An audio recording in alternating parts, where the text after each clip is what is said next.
Pay me, pay me, pay me my silver now. Pay me or go to jail. Pay me my silver now. Good morning, Bix Weir, roadroad.com with your morning horn of Z's, your sip of chaga coffee.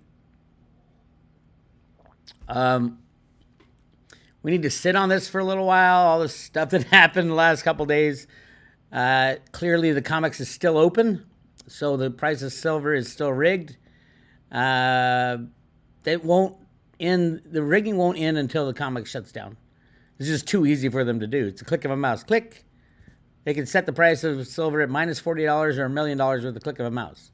These are not traders trading back and forth, and they haven't been the entire time since the invention of computer trading back in the early 70s. I've gone through this 100 times at the Road to Ruta. Go check it out, roadtoroota.com. Let me just show you. Yesterday, 100% of silver that has been mined last year traded hands. Just shy of 100% of silver traded hand. How? On the electronic derivatives market right here. Volume yesterday was 130,000 contracts. 130,000, a little over 130,000 contracts. That equals a little over 800 million ounces, which is what they mine every year, 800 to 850. So how is it? How is it that we believe that silver is freely traded when they can do this in any day they want? And it's not like a market that's full of, your speculators, your hedgers, your miners. There's no miners are hedging silver. I mean, the only people who really need to hedge silver, really need to, are silver dealers. Now, mints are the largest hedgers, supposedly, besides the banks. But still, I mean, the U.S. Mint can't even make 15 million ounces of silver every year. Why? And they're the largest hedger, probably, largest legitimate hedger. Yes, your own government short silver all the time. But why is over 800 million ounces trading? Because it is a derivative market. They trade back and forth to each other to set the price. There's no such thing as a free market in silver. Keep that in mind. Truthfully, there's no such thing as a free market at anything, but silver is the key. As we saw yesterday, Federal Reserve can bail out anybody at any time, can change the rules whenever they want, and that's what they did. They changed the rules, so now they will bail out everybody that they like. All depositors, they know they can't handle that. That would be way too much heat for Janet Yellen to ma and pa, small business owner to wake up and say, oh my God, my money's gone. That will not happen. That's not how this game ends. This game ends by hyperinflation. This game ends by the physical commodity not being available, and that is not gold. There's tons of gold, literally. It's silver. Silver is the bank killer. Remember that. I was talking to Andy yesterday. Massive orders. Imagine you're sitting there with $1 million in the bank, and you hear all this shit about Silicon Valley Bank, and then another bank, and then another bank. And you hear all these mid-tier banks are weak, so everybody's pulling their money out. What do? Where do you put it? Now, the big money is putting it in J.P. Morgan, of course, Wells Fargo, Chase. But what happens when they wobble? Where do you put it? It's a great question, and it needs an answer. And the answer is, if you want to survive this and thrive, gold or silver obviously is the because there's no counterparty risk. You don't have to worry about them going bankrupt. Kind of like Bitcoin. You don't have to worry about Bitcoin going bankrupt. But Bitcoin's a bit new for these big money people, so they're not going to be putting it in Bitcoin. They're going to be putting it in gold and silver. And right now, the market riggers of gold and silver are giving a gift to anybody with half a brain. Because those without a half a brain, the next big push of this bank run, and I'll give you a hint about where it's going, the next big push, people are going to say, oh my God, there's a lot of banks in trouble. I don't like JP Morgan and Wells Fargo. I'm going to take and put my deposits in something outside the system without that risk. I mean, how much risk is in JP Morgan, Wells Fargo? They both have like Bank of America, $50 trillion in derivatives each. Don't forget, all these middle banks have derivatives too. Those derivatives have gone to default already. Silicon Valley Bank's derivatives are gone. There's been no one paying those off. What happens when, say, 100 or the 18,000 mid-tier banks go down? That's a huge part of the derivative market. That's what takes down JP Morgan. That's what takes down Bank of America. Even though they're getting all these deposits from people fleeing the smaller banks, then everybody runs to gold and silver. Like I said, silver and gold will go 1-to-1 parity. Probably about $10,000 each as the system crashes. But you won't be able to get them. The big money won't be able to get them. Big corporations won't be able to get any. Elon Musk won't be able to get any silver. Warren Buffett won't be able to get any more silver. Be smarter than them. Get your money out of the banks, put it in silver. If you have a choice between gold and silver, it's the biggest no-brainer in the history of the world. 100% of all the gold that comes out of the ground goes back in the ground into a vault. Maybe 99%. So all that gold is there. A lot of it is held by the banks. That's why they wanted to go on a gold standard. They held all the gold. When the banks fail, what do they have to sell? All assets. What's the most liquid? One of the most liquid assets they have? Gold. They will be selling gold into the market. They don't own any silver. Now, I still think gold will go up $5,000 or $10,000. Sounds about right before this thing all shakes out, if the dollar stays in place. Remember, when the banks crash, deflation is going to be the big thing because no one will have dollars. But it won't last long because the whole entire system is going to be scrapped. And when it's scrapped, what do? You go back to gold and silver. The U.S. has already been preparing for that.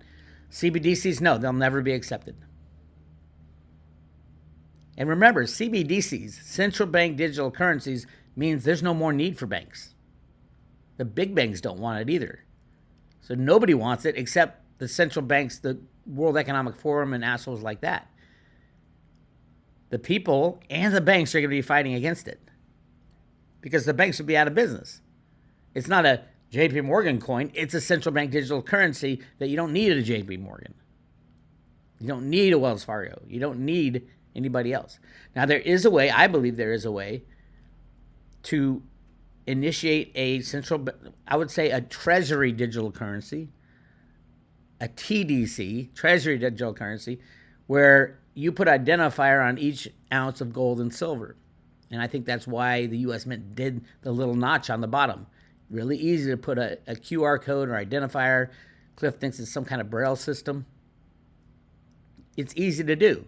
It would be small, yes. You would need new ATMs, yes. So you can use the bills, treasury bills, new pieces of paper sent out, and people have been floating around ideas about what they'd look like. But they would have to be completely redeemable for your actual metal with your number on it. That's how you fix the problem of rehypothecation and making multiples of other people's assets. There's a lot going on behind the scenes. Those who are thinking, oh, it's going to be a smooth transition. It's going to be a smooth transition where everybody loses everything and then money's reallocated. That's what is going to happen. That's what I've been saying for all along. Why? Because the mass of everything belongs to the elite. The 1% of 1%, they own all the fiat money. They own all of everything. Right? We know that. Doesn't take much to figure out, oh my God, concentration of wealth is massive. How do you fix that? You got to destroy the underlying currency. That's why Nesra and Gesra are such a ridiculous concept on the face of it. It doesn't fix the problem. The mass still control you. So what? They rejigger your debt. The rich criminals that stole money in the first place still control you. There'll be no quantum financial system. No, XRP is not going to run the world. That was the dumbest thing I've ever heard. Being in banking for 25 years, I wasn't like at a central bank. I was in the mining sector of banking, financing drag lines and haul trucks, those monster trucks you see on TV. But I met a lot of these guys because we worked deals together. I managed JP Morgan's nuclear portfolio. They owned fractional reserves of nuclear power plants around the United States. They hired my company to run it because they didn't know what the fuck they were doing. And I was put in charge of that. Believe it or not. This is before I was a I knew what was going on at JP Morgan. But the whole Nestor and Jester thing, the people who are pushing that, the people who are pushing XRP, the people who are pushing the quantum financial system, none of them know what the fuck they're talking about. I'm sorry. If you sunk your money into the Iraqi dinar because there was all this information, everybody's going to go off the Iraqi dinar because they have oil in the ground. It's just beyond not thinking. Beyond not thinking. The United States we don't need a decider to go back to gold and silver. It's already on the books. We're going to return to the Constitution, believe it or not. So that's where we are right now. A couple things to watch. Again, silver open interest in volumes. There's been days when it's been higher, but not recently. What would it take to control the price of silver? A click of a mouse. And that's what they do. Look at it as a gift. You already got the warning shot that the banks are going to close down. The Federal Reserve has promised to bail. They didn't say it. Now, they didn't flat out say they're going to bail out every bank in the same way, but it would be impossible for them not to. Why? Because they set precedent. This was a huge thing to give all the depositors their money back. And not only the depositors. Remember in the Fed statement, it said certain debt holders. Go to roadtoruah.com and I'll show you who the certain debt holders are on the private road. But that's what they were talking about. They weren't talking about the derivatives. At least I don't think. But if they don't take out the derivatives, everybody pulls their money out of the smaller banks, puts them into the largest derivative banks, and their counterparties, the counterparties of the derivative banks have already failed and will be failing. And it takes a couple months for that to run through the system. Don't be dumb. The panic is not over. Just because they rigged the stock market to stay steady and rigged the price of silver to stay steady and rigged the price of gold to stay steady doesn't mean it's over. It's just begun. Matter of fact, if you look at the crash of 2008, we were half an hour or an hour away from everything stopping and everybody losing everything. And here's how it went down. March 16, 2008, after losing billions in subprime mortgage investments, 85-year-old brokerage firm Bear Stearns collapses and is purchased by JP Morgan Chase at the cut rate of $2 per share. Bear Stearns stock had been valued at $30, blah, blah, blah. Now, what they don't tell you is JP Morgan took over the silver short position because that was the real problem at Bear Stearns. It was silver. And then once JP Morgan took over the silver short position, the Fed guaranteed them their first $30 billion in losses. Then Jamie Dimon and Blythe Masters took the reins of silver manipulation from Bear Stearns. And they continued to rig it against the law, illegally rig it. Bart Shilton, the CFTC commissioner, said we had to make a political decision not to shut down the JP Morgan silver rigging operation. And then when Trump came in, he put the hammer down on them, kind of. Keep that in mind. So let's look at the timeline. March 16th, Bear Stearns goes down. July 11th, IndyMac, a mortgage lender that includes countrywide financial collapses, and its assets are seized by the U.S. government. Now that's April, May, June, July, 4 months. Things are going faster now. As we saw, it took 36 hours for Silicon Valley Bank to implode. So you had time to get your money out. But now you don't have to worry about FDIC. FDIC is no longer, because they set a precedent of bailing out everybody now. They can't just bail out the rich people in Silicon Valley and not everybody in the world. And what does that mean? It means silver and gold ultimately will win this race. If you don't have it yet, get it now. Go down to your local coin shop. Get your silver, get your gold. And then swap your gold for silver. I mean, the difference between gold and silver. Again, gold, you dig it up, you put it in the ground. And then you give it to the bankers to hold, because bankers hold most of it. When the bankers collapse, they're going to be selling all their gold. Silver, we're going to have companies panicking all around the world. But don't forget, when the banks shut down, there is no market for silver. There is no market for gold. All the exchanges are gone, collapsed. So you'll be able to sell your silver, but you don't know what price you'll be getting. People will pay if they have any money, more like barter. It's going to get really crazy. So in July, IndyMac goes down. September 7th, the Treasury takes over management of Freddie Mac and the National Mortgage Association. And then September 15th was the Lehman Brothers bankruptcy. What they don't tell you is what Senator Kanjorski told us was that on Thursday of that week before, which was September 11th, 2008, that's when all the money was being drawn out of the money market funds, and they bailed out the banks with infinity money. They had to open the Fed window, is what they said. That's what they've done with this time already. So it might happen faster. Things might happen faster. I hear Europe is about to fold too. Lindsey Williams told us when Europe goes, we have about 2 weeks before the U.S. goes. Then Lehman Brothers went down. Then the bailouts hit. Now, we already had a bailout. They set up another program. In October 2003, the TARP program was set up. And remember, back then, they were like voting in Congress. Should we bail out the banks? The first vote was no. Stock market dropped 50%. Then they bailed out everybody. But then Obama had, okay, but we got to give $1 trillion. $1 trillion to the people. $800 billion to the banks, $1 trillion to the people. That's all part of the problem we're dealing with now. There's way too much money in the system, and it's all getting destroyed. So just keep in mind that as people pull money out of the banks, whether or not it's deemed necessary or not, we're on a fractional reserve lending system.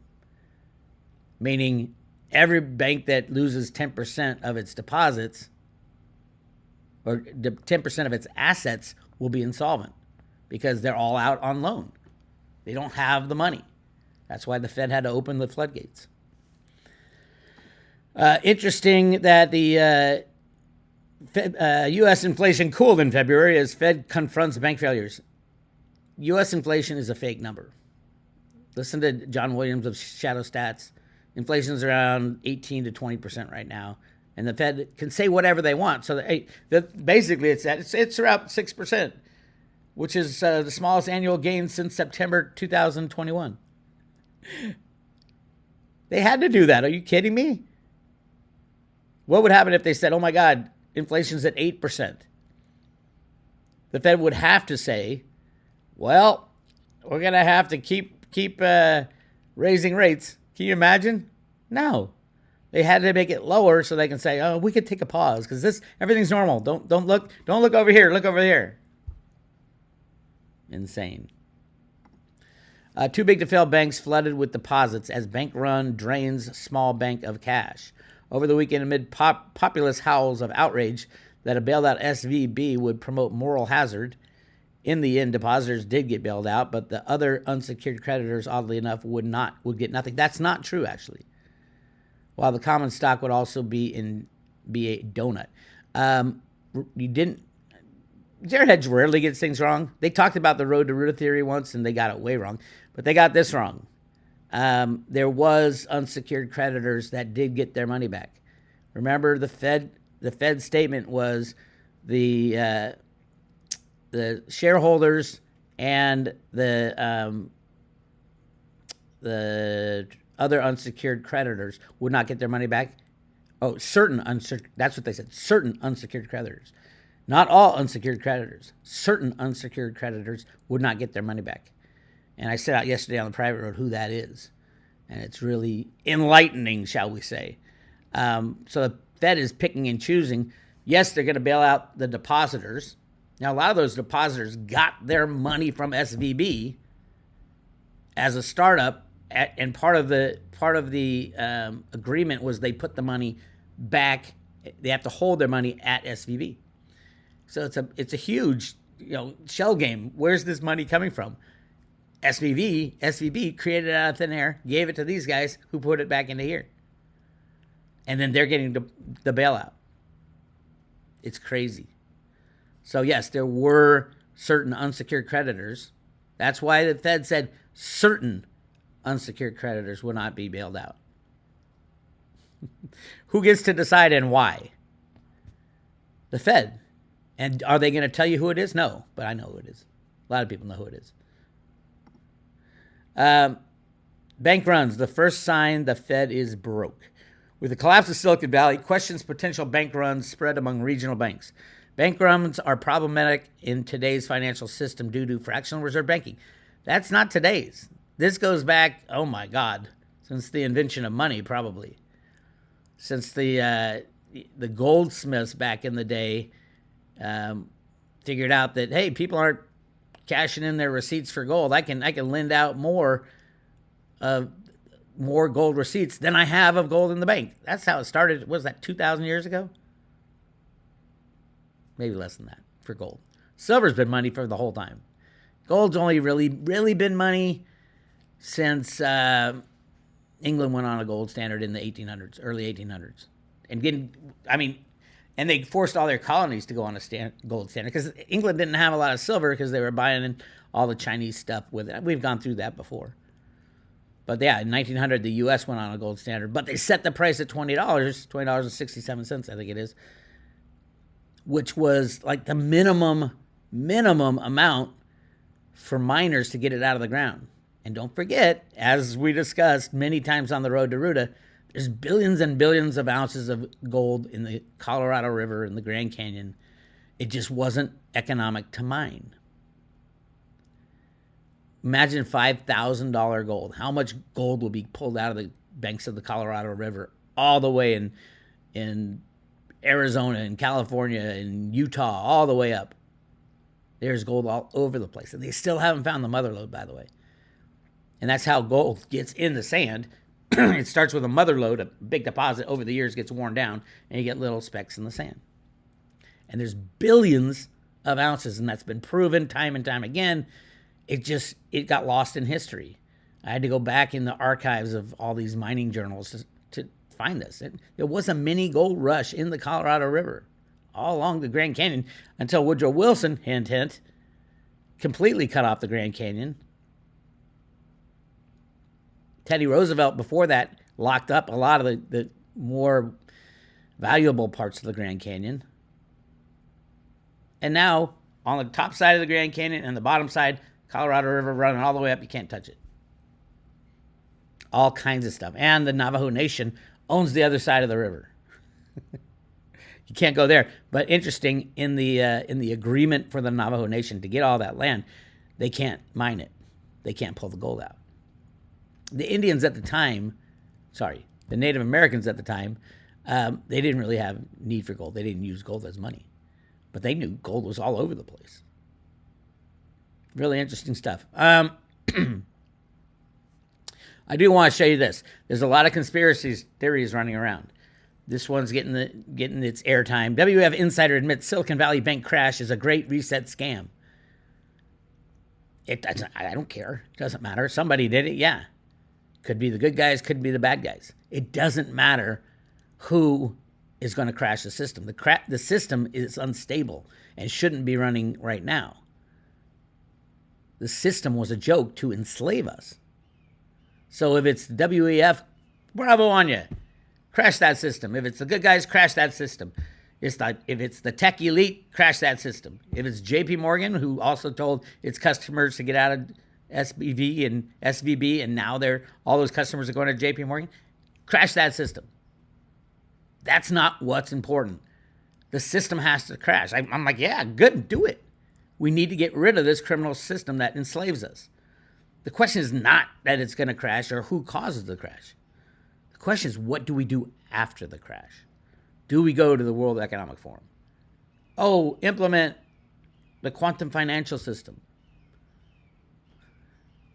Do we go to the central banks? Implement the CBDC. Please help us out. Please, the poor people, we have nothing. Well, what we have right now is debt mostly. So this system crashes, most people are going to be fucking happy because they'll have no more debt. None, zero. Very interesting concept. My take, and the take that I've discovered on the road to Ruta, documents that came out of the Federal Reserve Bank of Boston. These are the people who invented the first computer programs to run the global financial system today. Alan Greenspan headed this project up with his first computer programs he wrote in the 60s and 70s. Blames himself for Y2K. His boss was a guy named Arthur Burns. Arthur Burns was also the boss of Stephen DeVoe, the guy who adopted the Fed comic books out of the Fed Boston. It all fits together perfectly. And what these comic books say, and the teacher's guide that goes with them from the Fed, is you can't have a system without a gold standard, because every system has failed without a gold standard. And I used to argue, hey, the gold standard has failed more than any other system. And it's true. But it's not the real gold standard. What happens to a gold standard is the controllers of that gold standard, the people who make the coins, or we have backing of gold, they lie, they cheat, and they steal. You get humans out of it, like I'm saying, I think that's what's going to go on. It'll be a lot better gold standard. Put little identifiers on every coin so you know it's yours. That ounce of gold is yours. And that's what the Fed Boston, that's what they're hoping will get implemented. That's what why the U.S. Mint is making so many silver eagles right now and not selling them to the public. They're stockpiling the eagles for the new system. But the teacher's guide, the Road to Ruta teacher's guide, clearly has, what is it? I think it's over 40. I got to count the questions. The teacher's guide has 40 questions that are unanswerable. Like, who will be running the mines? Will they get nationalized? Will they not get nationalized? That's all this is coming out of the Fed Boston. It originally came out in 1981 and then was redone on January 1st, 2007. That's when I was there to find it, at the Fed Boston website. And everything is coming true according to that. Even the crashing of the banks is written about in those documents. Anyway, that's where we are. Stay tuned to the Road to Ruta.